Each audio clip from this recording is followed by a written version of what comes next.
Ay, ulo makita. Hindi.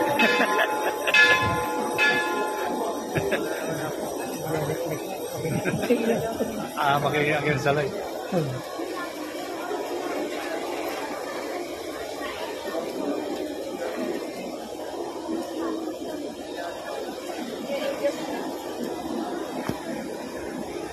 Oh.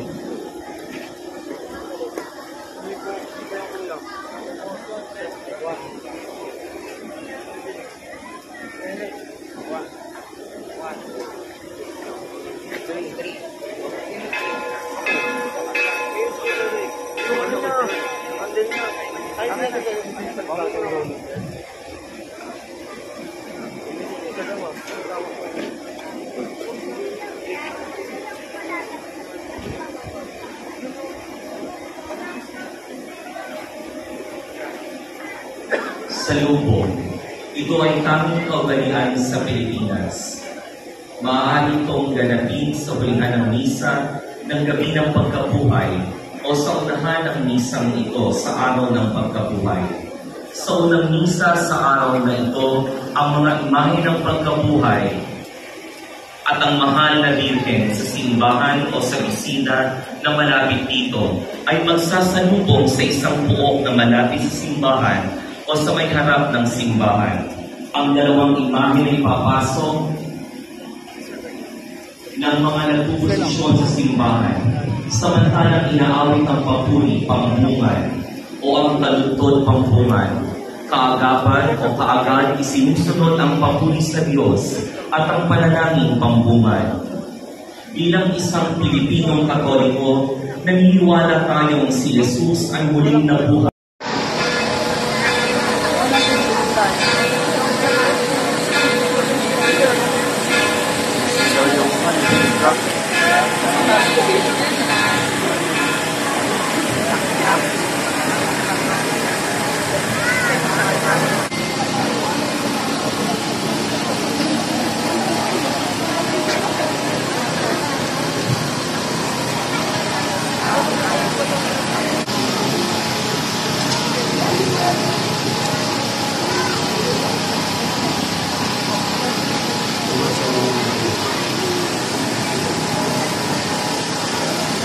Salubong. Ito ay tanging kaugalian sa Pilipinas. Maaari itong ganapin sa hulihan ng misa ng gabi ng pagkabuhay o sa unahan ng misang ito sa araw ng pagkabuhay. Sa unang misa sa araw na ito, ang mga imahe ng pagkabuhay at ang mahal na Birhen sa simbahan o sa isida na malapit dito ay magsasalubong sa isang puok na malapit sa simbahan o sa may harap ng simbahan. Ang dalawang imahe ay papasok ng mga nagpuposisyon sa simbahan, samantalang inaawit ang papuri, pambungan, o ang taludtod, pampungan, kaagapan o Pilipinong Katoliko, naniniwala tayong si Jesus ay muling nabuhay at siya ay napakita sa kanyang ina si Maria.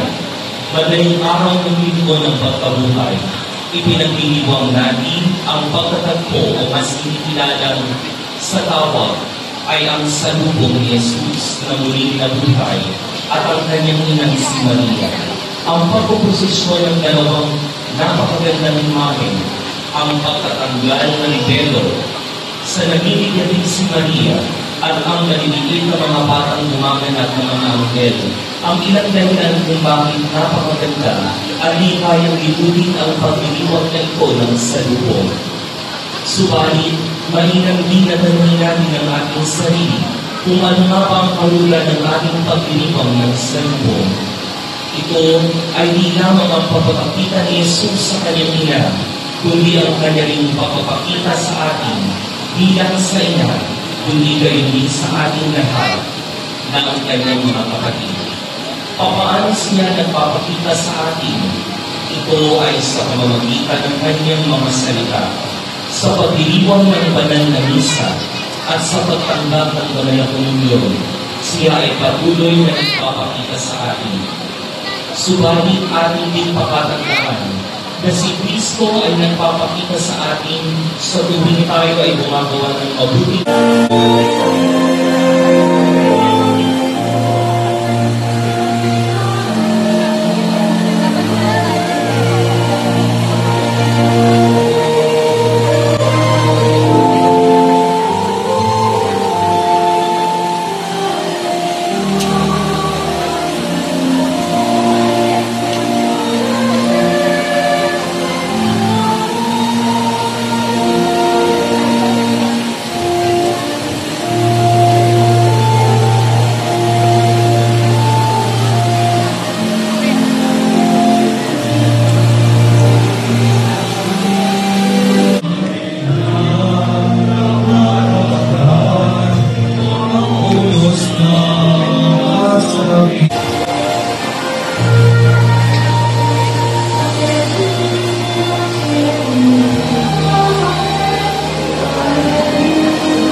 Magalang o Maria, Alleluia.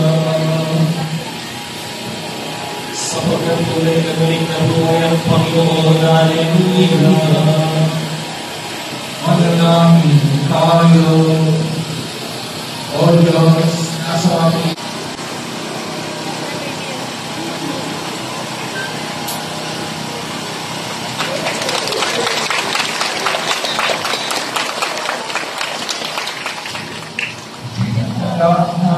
lagi sa galak at saya ng ating mga kainan. Sa muling pagkakunin ng kanyang anak na ating tagapagligtas ay pumalakpak